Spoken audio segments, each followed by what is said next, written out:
پدرم کله صبح است، برو داد نزن. من که بیدار شدم، این همه فریاد نزن. توی ذهن تو نماز است فقط میدانم، پدرم چشم فقط داد نزن میخوانم. من از امروز مسلمان باشد، کار هر روز و شبم خواندن قرآن باشد.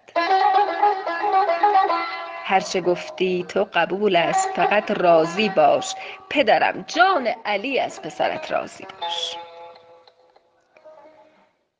کاش بنشینی و یک لحظه فقط گوش کنی، کاش یک لحظه به حرف پسرت گوش کنی.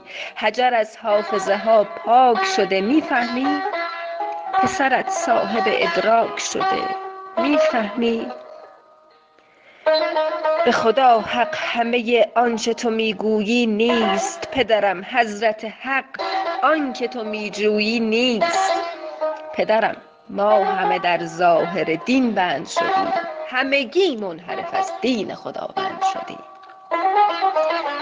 غربت عقل نمایان شده امروز پدر، نام عباس علی نان شده امروز پدر.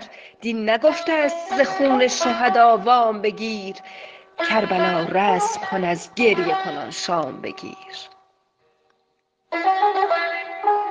6 دهه هر شب و هر روز سرش را کندند، در خفا آه به ریش همه مان میخندند. به به. بردن نام علی رمز مسلمانی نیست، دین به این قدر عزاداری طولانی نیست. علی از قوت جهان لقمه نانی برداشت، قدم خیر که برداشت علی نهانی برداشت. جان فدا، شیعه، محب، دوست، کدامی ای دوست؟ تو خودت حکم کن اینجا چه کسی پیرو اوست. مال مردم خوری و گردن کج پیش خدا، در سرا با پری و توی حرم با مولا. کرکسان که به شکربارگی عادت کردند، گرگ ها نیز به خون خوارگی عادت کردند.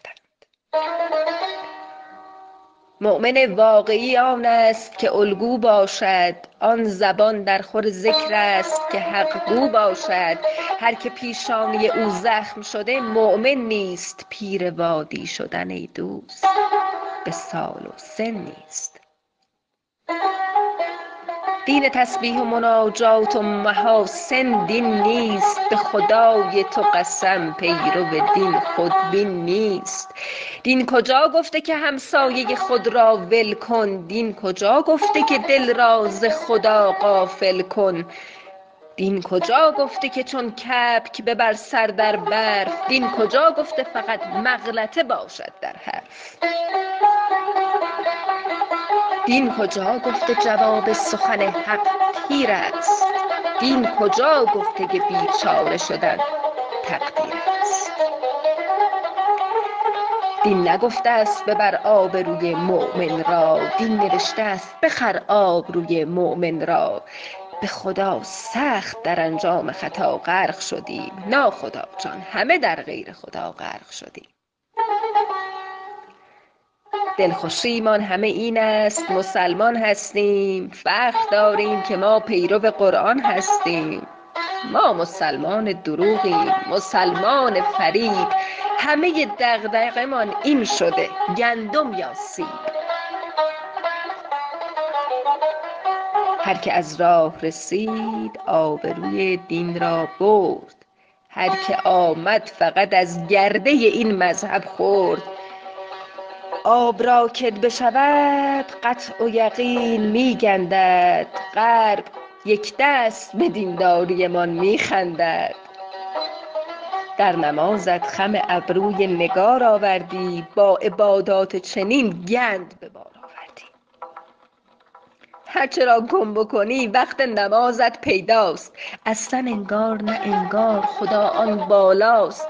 چه نمازی است که یک ذره خدایی نشده، این نمازی است زمینی و هوایی نشده. پاره کن رشته تسبیح و مرنجان دین را.